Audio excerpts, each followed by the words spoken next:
C'est l'un des hôpitaux de référence qui a souvent servi de décor aux journalistes pour annoncer l'évolution des chiffres de la pandémie.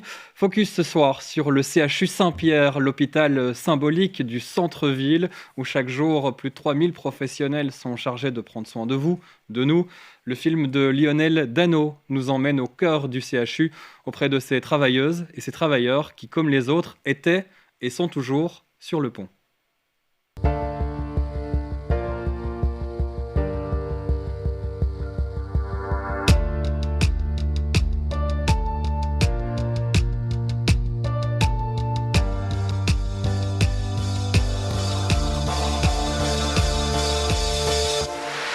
Bonsoir à toutes, bonsoir à tous. C'est un plaisir de vous retrouver pour débriefer ou pour annoncer ce film que vous allez voir, film de Lionel Dano. Donc, je suis ce soir avec deux membres du CHU Saint-Pierre, Charlotte Martin. Bonsoir, vous êtes infectiologue au CHU. Bonjour. Alors, vous venez de voir ce film. Comment vous en ressortez? Eh bien, je vous avoue que ça m'a bien retourné. J'ai mis quelques heures à m'en remettre après le visionnage du film. Je pense que ça m'a rappelé une période que mon cerveau avait peut-être préféré oublier pour certaines choses et pour certaines raisons. Et en même temps, ça a ravivé plein de sentiments beaucoup plus positifs que j'avais peut-être un petit peu oubliés aussi, en pouvant revoir toute cette mobilisation et toute cette énergie positive. Il faut se rendre compte que nous, maintenant, on est plutôt après la deuxième vague. Et que la deuxième vague a été très, très différente en termes d'ambiance et en termes de fatigue et d'épuisement. Et que voilà, cette première vague a été plus dominée, même s'il y avait beaucoup de fatigue, énormément de travail, par le sentiment de solidarité, de mobilisation générale, de solidarité de l'engagement. ouais, et de la population à l'extérieur de l'hôpital aussi. Et ce sont évidemment des choses, et on peut le comprendre, qui ont été beaucoup moins ressenties pendant la deuxième vague. C'est tout à fait différent. On en reviendra à la fin de cette émission sur cette deuxième vague, comment on vit aujourd'hui dans les hôpitaux. En face de vous, Philippe Leroy. Bonsoir, vous êtes le directeur général du CHU Saint-Pierre. Expliquez-nous en quelques mots ce film qu'on a vu ou qu'on va voir. À la base, ça vient d'où? C'est une idée qui vient de qui? De faire un film au cœur, vraiment, dans les coulisses de l'hôpital, au moment de la première vague. Alors, je ne sais plus très bien de qui vient l'idée, mais je crois que c'était une bonne idée. C'était de dire on est en train de vivre un moment qui est extraordinaire dans tous les sens du terme, non seulement pour notre hôpital, mais pour le pays dans son ensemble. Et on a besoin, pour notre mémoire, de garder une trace de ce qu'on a fait. D'abord pour le revoir, nous, et puis pour les archives de l'hôpital. Donc on s'est dit, il faut qu'on commence on n'a pas fait ça tout de suite parce qu'on a d'abord été vraiment pris par la montée de cette première vague, l'organisation, vraiment l'urgence de mettre le dispositif en place. Mais avec un petit décalage, on a commencé ce film pour quand même capturer tous les moments, toutes les émotions par lesquelles on est passé, toutes nos valeurs institutionnelles qui se sont exprimées. On a parlé de la solidarité, de l'entraide, la débrouillardise, l'innovation. Et donc on voulait garder une trace de tout ça. Alors Lionel Dano, c'est un réalisateur indépendant, il ne travaille pas pour BX1, je le précise, mais on a la chance de pouvoir diffuser son film ici. Il avait déjà travaillé avec vous. Comment ça s'est passé sur le terrain, Charlotte? Vous avez rencontré une équipe de tournage, comment ça s'est fait? Je les ai croisés très souvent pendant la première vague. Moi, personnellement, l'interview s'est faite un petit peu décalée, un petit peu après la première vague, par manque de temps essentiellement. Mais je vous avoue qu'ils ont été relativement transparents. Donc en tout cas, moi, je les ai vraiment peu sentis dans les unités et dans les couloirs. Je pense qu'ils ont été discrets et ils ont aussi été beaucoup là, dans le sens où on finissait par ne plus les voir.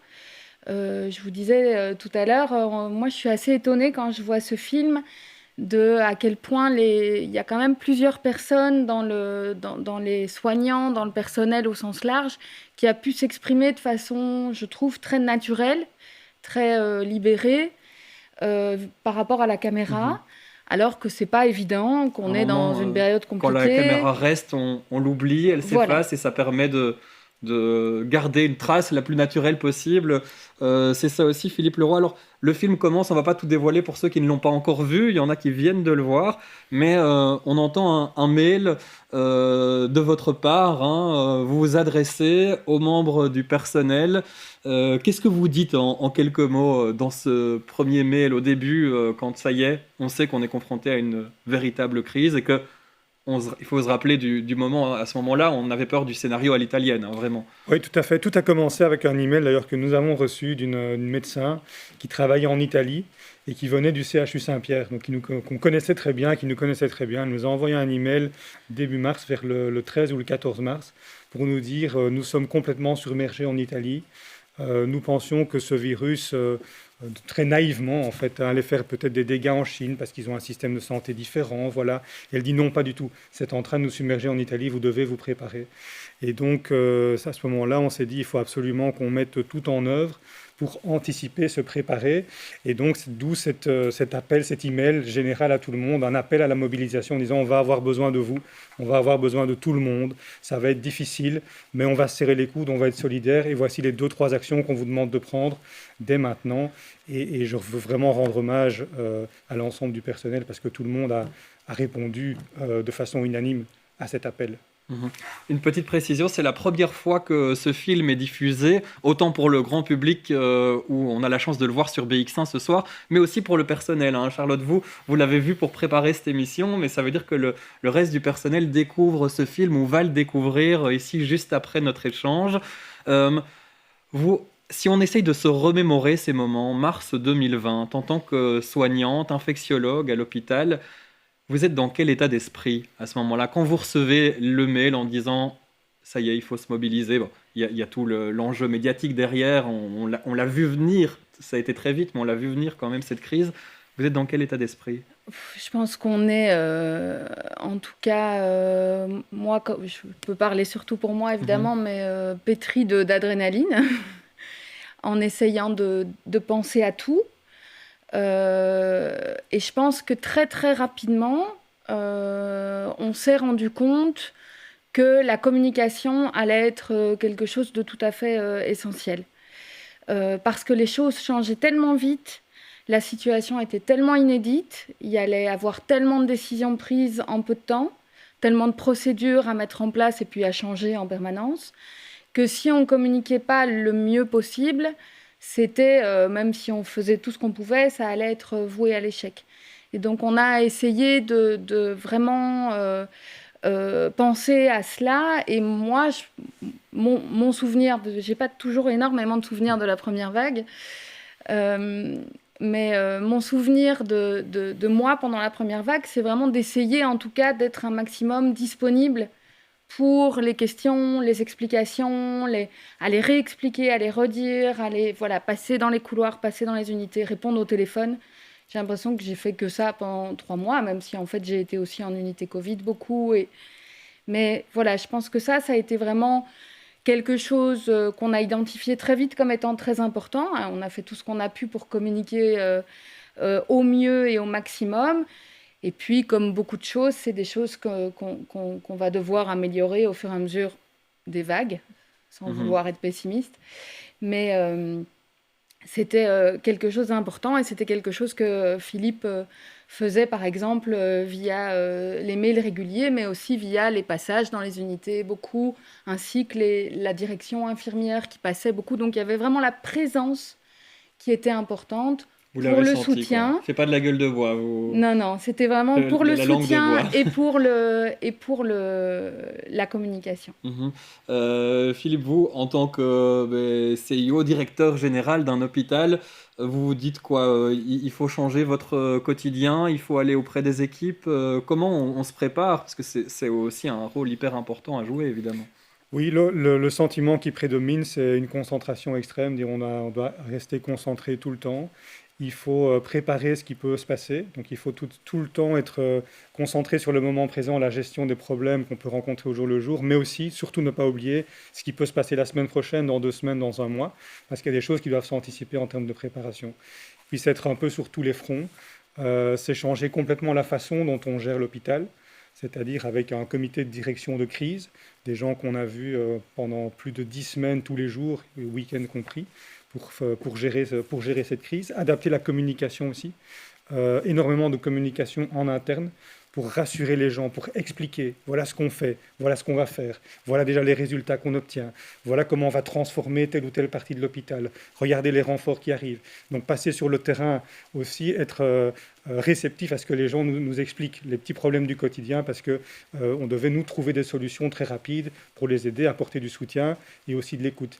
Et puis Charlotte en a parlé, la communication par rapport au public, qui je pense faisait vraiment partie intégrante de notre mission, d'expliquer au grand public que les hôpitaux se préparaient, qu'on avait les choses sous contrôle en termes d'organisation, qu'on répondait présent et montrer ce qu'on faisait. Ça, je pense que c'était important pour les gens de le voir. Alors on voit dans ce film beaucoup d'unités qui sont mises en avant. On voit dans les images derrière vous la morgue, malheureusement. C'est aussi complètement inédit ce qu'ils vivent là-bas, en bas. Enfin en bas, on a toujours l'impression que c'est en bas. C'est en bas. Et on voit aussi d'autres services. Hein. Par exemple, il y a un service qui est chargé de récupérer tous les dons que vous recevez. Ça se crée comment, ce genre de choses, Charlotte, Philippe? C'est à travers, en fait, on mobilise toute la capacité de réflexion collective, et puis on fixe un cap assez sommaire du cadre dans lequel on doit travailler, et puis c'est laisser la responsabilité et déléguer les responsabilités aux gens sur le terrain, qui ont un esprit d'entrepreneur, qui savent quoi faire et qui savent développer des solutions innovantes. Et dans l'hôpital, je pense un message pour moi très important et que le film montre, c'est que ce n'est pas uniquement des infirmières, des médecins qui sont en première ligne pour gérer l'épidémie. C'est toute une fourmilière. Il y a des gens dans toute la chaîne, la logistique, les gens du nettoyage. Le nettoyage, en période Covid, on a eu des besoins qui ont triplé. Donc ces gens, ils ont répondu présent parce qu'ils étaient animés par les mêmes valeurs et le même esprit que les soignants. C'est une mobilisation extraordinaire. Les gens des services techniques, les ingénieurs biomédicaux qui ont monté les unités de soins intensifs, connecté tout le matériel, qui ont été présents 24 heures sur 24 pour superviser ça. Notre équipe d'hygiène, c'est peu de personnes. On les voit peu dans le film, tellement elles étaient occupées, même pendant le tournage. C'était difficile de mettre la main dessus parce qu'elles couraient partout pour aider les gens, donner des consignes et donner des explications. Et il y a même des gens dans les services qu'on dit administratifs, qui ont changé de métier, donc des gens de la finance, de la tarification, qui sont venus prêter main forte à la pharmacie. Donc tous ces rouages sont mis en place pendant la crise, et cet hôpital, mobilisation de tous les métiers vers un objectif unique qui était de gérer au mieux tous les patients malades qu'on hospitalisait. On voit notamment dans le film aussi le service psy qui visiblement a un rôle important à jouer aussi auprès des soignants, non plus seulement des patients et des patientes, mais des soignants et des soignantes. Ils sont présents, Charlotte Martin, pour être à l'écoute en fait de ce que vous vivez. Je pense qu'ils ont tout de suite compris, contrairement à dans la société où on a eu l'impression que l'impact sur la santé mentale au niveau de la société a été compris un petit peu à retardement. À l'hôpital, ils ont tout de suite compris à quel point ils allaient être absolument indispensables au niveau du soutien des équipes, mais bien entendu aussi au niveau du soutien des familles et au niveau du soutien des patients.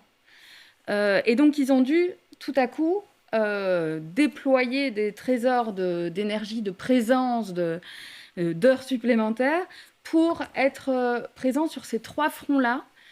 Et ils l'ont été. Pendant la première vague, on a eu des psychologues dans nos unités Covid qui étaient là quotidiennement, qui venaient s'asseoir au milieu des infirmières, un petit peu comme la caméra qui filmait. C'était plus ils étaient là, moins on les voyait, plus ça marchait bien.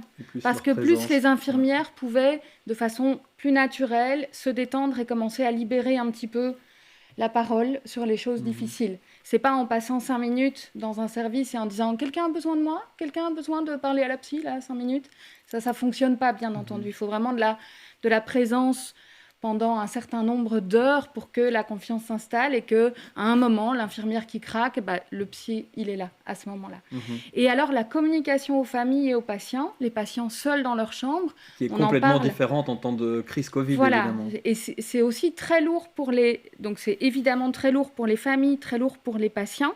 Et moi, ce qui m'a beaucoup marqué, c'est à quel point les soignants de première ligne, les infirmiers et les médecins ressentent cette solitude de façon vraiment importante et que ça ajoute au fardeau de travail de se dire je m'en occupe, je fais ce que je peux pour bien m'en occuper, il va bien ou il va moins bien, et en plus, il est seul.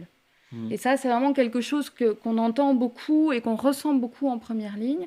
Et donc, l'équipe de psychologues était là pour ça aussi, appelait les patients quasi tous les jours pour dire, alors vous êtes tout seul, mais vous savez, le médecin passe tous les jours, les infirmières passent beaucoup, comment ça va? Est-ce que je peux vous déposer des journaux? Voilà. Et les familles, le rapport aux familles, avec des médecins complètement débordés, des infirmières complètement débordées, qui essayaient de répondre aux familles au téléphone, mais il fallait quasi un temps plein pour faire ça, pour prendre le temps d'appeler toutes ces familles et parler et donner des nouvelles de chaque patient. Et le service de nos psychologues à Saint-Pierre a fait ça de façon vraiment impressionnante. D'ailleurs, ils ont répertorié tout ce qu'ils ont fait dans un livre. À nouveau, pour garder une trace. Voilà, ils ont gardé une trace et ils ont pu coucher sur le papier cette expérience. On sait que c'est important dans le monde des psychologues de coucher sur le papier. Alors, d'autres services aussi qui sont peut-être moins représentés dans le film, auxquels vous pensez, voilà, vous avez vécu cette crise au sein même de l'hôpital. Qu'est-ce qui vous a marqué, vous, des services qu'on ne voit peut-être pas dans le film? Oui, je pense qu'on voit déjà plein de gens, et ça c'est déjà génial. J'ai vraiment bien aimé ce film, et c'est vrai qu'en prenant un tout petit peu de recul, je me suis dit c'est dommage qu'on ne voit pas telle personne ou telle personne. Philippe a déjà parlé de l'équipe d'hygiène qui a vraiment eu un rôle absolument central dans la gestion de la crise, donc là vraiment je pense que c'est important de les citer et de les reciter. Je pense qu'on ne voit peut-être pas beaucoup, mais ils ont vraiment été indispensables aussi dans la bonne logistique des flux de patients. Par exemple, ce sont nos brancardiers qui ont vraiment été extrêmement présents, qui ont permis les transferts efficaces, en sécurité de nos patients, sans prendre monsieur Truc pour monsieur Bazar. Voilà, il faut quand même rester bien organisé. Ils ont fait ça très bien.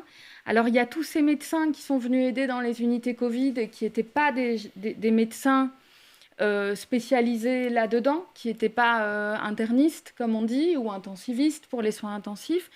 On a eu plein de pédiatres qui sont venus nous aider parce que la pédiatrie était plus calme.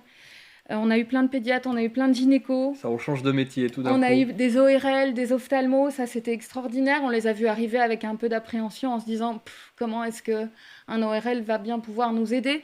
Eh bien, on se trompait tout à fait. On se trompait sur plein de trucs. Et donc, ça, c'était une des choses sur lesquelles on s'est trompé, c'est que c'était des gens parfaitement capables de nous aider, qui se sont formés très rapidement, qui ont leur formation de médecin à la base, qui est toujours là. C'est comme le vélo, ça ne s'oublie pas, et qui nous ont aidés de façon extraordinaire. Voilà, on en oublie plein, bien entendu, mais si je peux ajouter peut-être des gens aussi qui ont été extrêmement mobilisés, c'est le service de sécurité, de gardiennage, parce que c'était la protection et la gestion des flux et des entrées dans l'hôpital aussi cruciale dans cette période. Et puis alors, toutes les personnes qui ont continué, parce que pendant cette crise Covid, on a mis le projecteur à juste titre sur toute la gestion des patients Covid, mais il y a tout le reste. Il y a tous les gens qui ont continué des soins urgents, des soins essentiels, non Covid, qui ont continué à opérer pour des chirurgies compliquées, pour des cancers, qui ont géré des infarctus du myocarde, qui ont géré des AVC. Enfin, tous ces médecins, tous ces professionnels qui sont restés concentrés pour aider et soigner tous les autres patients. Et puis tous les gens qui ont continué à faire fonctionner l'hôpital, parce que pour que l'hôpital fonctionne, il faut des ressources humaines, il faut un service financier, de la tarification. Tout ça continue. Et donc il y a beaucoup de gens même qui ont cumulé les deux, qui ont continué à faire leur job habituel et qui en plus sont venus prêter main forte dans le Covid. Il y a des gens qui travaillaient de 8h du matin à 18h, qui rentraient chez eux, qui cousaient des masques et qui cousaient des masques avec. On le voit dans le film. D'ailleurs. Voilà. Donc c'est vraiment un effort qui a été un effort collectif. Sans notre collectif, on n'y serait pas parvenu. Alors on va un peu avancer dans le temps, oui. Moi, j'ai encore une petite remarque, c'est quelque chose qui a été fait très très tôt et qui a été vraiment, je pense, utile aussi en termes de soutien et de réassurance pour le personnel. C'est l'unité de dépistage Covid pour le personnel de Saint-Pierre, qui par ailleurs a aussi dépisté complètement inédit des dans un généralistes et des hôpital. trucs du coin. Voilà. Mais le personnel savait que s'ils avaient des symptômes, ils pouvaient se présenter là, quasi à toute heure. C'était à l'époque ouvert le week-end, etc. Et être pris en charge par un médecin, et voilà, avec toutes les explications et avec toute la réassurance qui allait autour. Alors, on avance dans le temps, si vous le voulez bien. Il nous reste peu de temps pour cette émission parce qu'on parle beaucoup de la première vague dans ce film, c'est ça qu'on voit. Il y a des images jusqu'en octobre. Octobre, début de la première vague. Ça termine comme ça. C'est pas sur une note hyper positive que termine le film. C'est la réalité, simplement. Donc, il faut faire avec. Comment ça va aujourd'hui à l'hôpital? Vous l'avez déjà évoqué, la deuxième vague est complètement différente. On est dans une autre logique médiatique à l'hôpital aussi. Il y a d'autres logiques. Comment ça va le mental déjà des membres du personnel et comment ça se passe dans l'hôpital, on a envie de savoir. Mais il faut bien se rendre compte que voilà, quand on rentre dans une situation inédite, on a parlé de l'adrénaline et je pense que ça nous a porté pendant une bonne partie de la première vague. Et malheureusement, on a des réserves limitées d'adrénaline. En tant qu'être humain.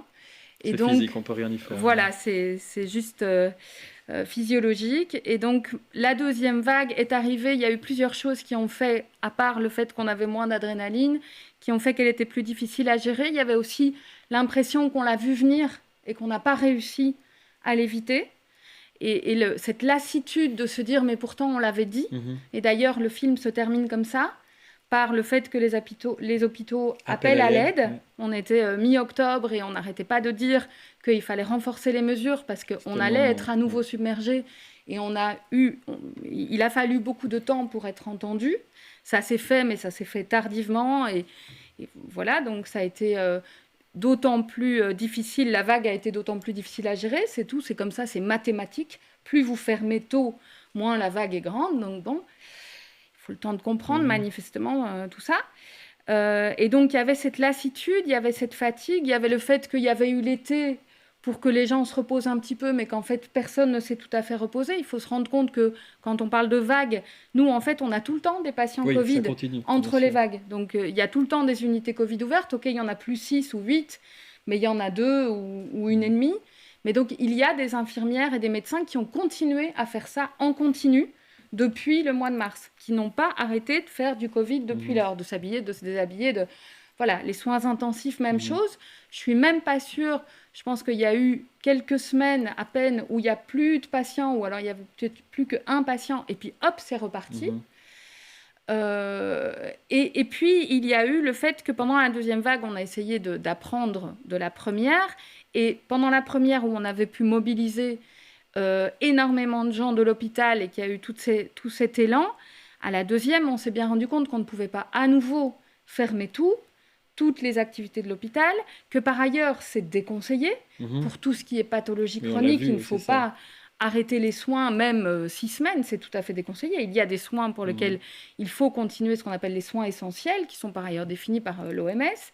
Donc, on a essayé de continuer un maximum les activités le plus normalement possible de l'hôpital, mais du coup, on avait beaucoup moins de ressources. Donc, on est parti sur un personnel tout à fait épuisé, un peu dégoûté de se dire on aurait pu éviter cette deuxième vague, on n'a pas pu, manifestement, et beaucoup moins de ressources, donc beaucoup moins d'aide qui venait de toutes parts pour nous aider. Il y en a eu, Il y a eu à nouveau beaucoup de gens qui se sont mobilisés, mais pas de la même façon. C'est tout à fait différent. Et comme on disait, pas le même élan de solidarité à l'extérieur de l'hôpital plus en termes de mobilisation de la population. Il n'y a plus les applaudissements de 20 heures, il n'y a plus tous les dons, on ne vient plus vous apporter de la nourriture à foison. Si je peux nuancer ça, c'est vrai que ça a été une vague de soutien extraordinaire à la première vague, mais ça a quand même continué dans la deuxième vague. C'est vrai qu'on n'a pas vu les applaudissements aux fenêtres, mais je peux vous dire qu'on a continué à recevoir des dizaines, voire des centaines de propositions, de dons, d'aides, des gens qui sont venus, qui nous ont donné de l'argent, des moyens matériels pour financer certains projets, qui ont continué à livrer des repas, des enfants qui ont continué à nous envoyer des dessins. Donc je voudrais aussi profiter pour remercier tous ces donateurs. Et d'ailleurs, tous ont voulu rester anonymes. pour dire on ne veut pas nous mettre en avant, on veut rendre service, on veut aider. Ouais. Mais on a eu des dizaines de milliers de personnes qui nous ont aidés, donc je veux aussi les remercier et leur rendre hommage ce soir. Alors c'est déjà la fin de cette émission, mais il y a encore une question que je voudrais vous poser, Philippe Leroy. Comment ça va à l'hôpital aujourd'hui? Les sections Covid, voilà, on est à la veille des fêtes de fin d'année. Comment ça se passe en quelques mots? Donc Charlotte a déjà un petit peu résumé les sentiments. Je pense qu'il y a un grand sentiment de fierté quand même du travail qui a été accompli. Une fatigue qui est très très intense. Un peu d'appréhension par rapport à l'avenir. C'est un peu comme si on avait terminé déjà 2 Tours de France d'affilée avec ces 2 vagues. La deuxième vague, qu'il faut peut-être repartir. Voilà, et on est peut-être reparti pour un 3e Tour de France, donc on a un peu peur et on le sent dans les jambes. Ça, c'est un peu les sentiments, mais je crois qu'on reste des gens professionnels. On a tiré toutes les leçons d'un point de vue de l'organisation de notre dispositif, de nos protocoles, de ces premières et de ces deuxièmes vagues. On est en train de mettre la dernière main à un plan 3e vague. Comme ça, au cas où, nous sommes prêts avec les leçons qui sont tirées, mais vraiment en espérant que ça n'arrivera pas. Merci à tous les deux d'avoir été présents pour cet échange qui suit ou qui annonce le film Covid-19 au CHU Saint-Pierre de Lionel Dano. Je vous souhaite une très belle soirée et de très belles fêtes de fin d'année. Merci.